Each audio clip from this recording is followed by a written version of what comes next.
Bonjour et bienvenue pour ce nouveau tutoriel Excel 2013. Ce tutoriel parle des fonctions statistiques, donc comment compter un certain nombre de choses, additionner des choses en fonction d'un critère, etc. Donc on va en voir 5. Les 5 fonctions qu'on va voir sont, alors je vais les noter ici. On va voir la fonction NB, on va voir la fonction NBval, on va voir la fonction SUMSI, on va le NBC et pour finir le NB.vide. Voilà, donc il en existe pas mal d'autres, mais celles-ci sont des fonctions qu'on utilise relativement souvent. Alors j'ai un fichier Excel ici qui liste un certain nombre de stades en Europe. Donc on voit le nom du stade, la capacité, donc le nombre de places possibles dans le stade, la ville dans laquelle il est, le pays dans lequel il se trouve, le club résident et puis l'année de construction. Tout n'est pas forcément exact, hein. Je ne suis pas sûr de la validité de ces données, mais ça nous permet de faire quelques recherches. Il y en a pas mal, hein. Il y en a 262, classés du plus grand au plus petit, donc de la plus grande capacité à la plus petite capacité. Alors, la fonction NB. Alors, je vous rappelle une chose très importante quand vous utilisez n'importe quelle fonction. Vous pouvez aller dans l'onglet Formule et puis on retrouve ici les fonctions. Les fonctions statistiques, on les retrouve dans plus de fonctions statistiques.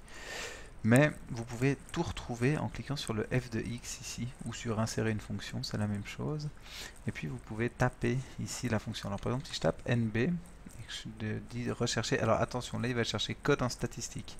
Vu que je suis pas sûr que tout est en statistique, je vais dire dans toutes les fonctions rechercher. Il va me trouver voilà, toutes les fonctions qui commencent par NB. Si je clique sur NB, ça me donne la définition. Donc en gros, vous n'avez même pas besoin de moi, vous devriez pouvoir vous débrouiller. On va quand même les passer en revue ensemble. NB détermine le nombre de cellules d'une plage contenant des nombres. Alors, ça veut dire que... Bon là, c'est pas très intéressant parce que dans chaque colonne, j'ai que des nombres ou que du texte. Mais c'est pas grave, on va quand même faire un exemple, vous allez comprendre. Donc on va utiliser la fonction NB. Et puis, si je prends, par exemple, ces 4, je prends cette plage-là, c'est 4 cellules. Donc le nombre de cellules contenant des nombres, je pense que vous avez tous deviné quel sera le résultat. Il est bien de 2, parce que dans cette plage, j'ai que 2 cellules qui contiennent des nombres. Si j'augmente ici, le résultat sera de 4, parce que dans cette plage, j'ai bien 4 cellules qui contiennent des nombres. Si je prends maintenant la fonction NBval, alors on va aller voir ce que Excel nous dit sur cette fonction. NBval détermine le nombre de cellules d'une plage qui ne sont pas vides. Voilà, donc ça compte le nombre de cellules qui ne sont pas vides. Alors, bon, si je fais OK, il va me proposer de faire le NBval. Moi, je préfère taper directement la fonction. Donc si je fais un NBval de cette plage-là, quel sera le résultat? Vous avez deviné, le résultat est de 2. Effectivement, on n'a que 2 cellules dont le résultat, dont le contenu n'est pas vide. NBval, ça peut être utile si on vous dit combien il y a de stades. Bon, alors là c'est facile parce qu'on a le rang, mais on pourrait faire si on n'avait pas cette colonne rang, on pourrait faire un NBval de toute cette colonne, pour autant que tous les noms soient bien renseignés, qu'il n'y ait pas de cellules vides. Non, il n'y a pas de cellules vides. Voilà, 262, il y a 262 stades, par exemple.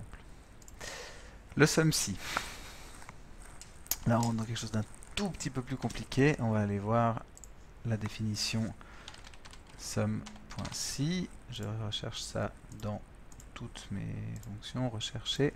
Additionne les cellules spécifiées selon un certain critère. Alors, je peux définir un critère, c'est-à-dire, je vais pouvoir additionner, par exemple, toutes les capacités qui se trouvent en Espagne. Par exemple, si on me demande le résultat, quelqu'un me demande, je veux savoir combien il y a de places dans les stades en Espagne. Alors, on va utiliser un SumSci.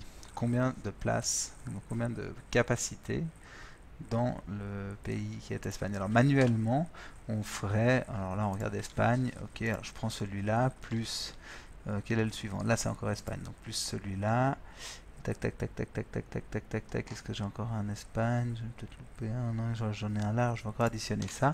Évidemment, si je dois faire ça à la main, c'est assez compliqué, et puis surtout je risque de faire des erreurs. Donc on va utiliser un SumSci. Alors, quelle est la plage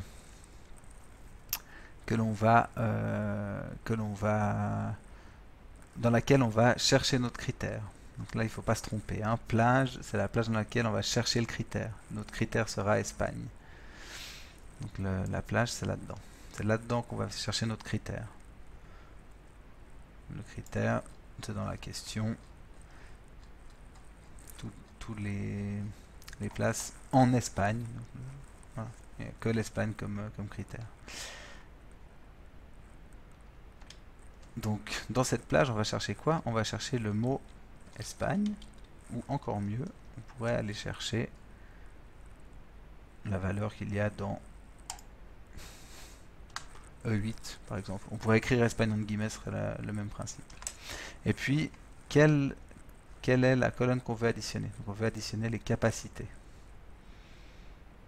Je vais jusqu'en bas, pour aller jusqu'en bas de mon tableau. Je ferme ma parenthèse.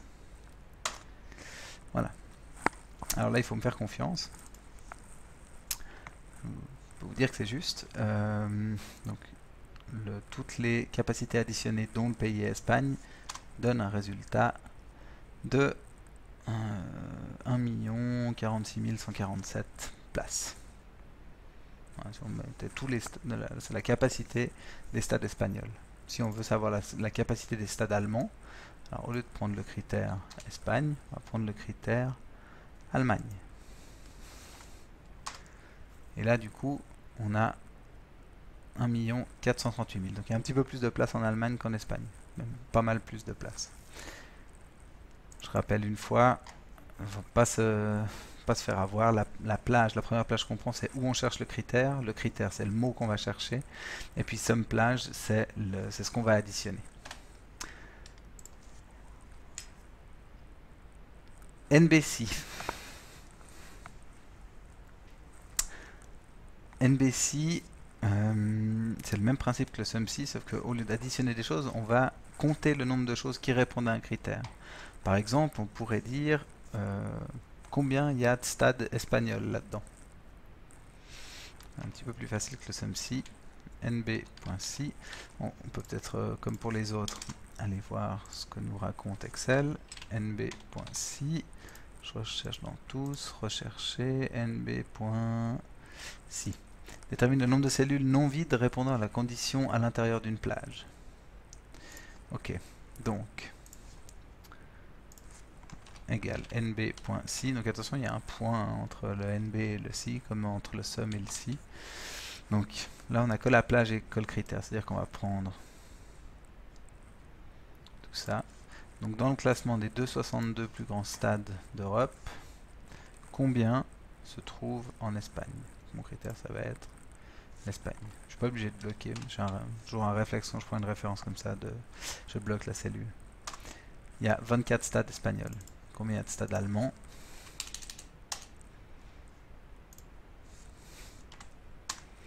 « 33. Ok. Si vous avez compris le SumSci, le NBSci est relativement facile à comprendre.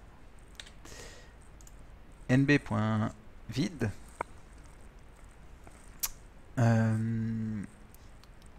compte le nombre de cellules vides.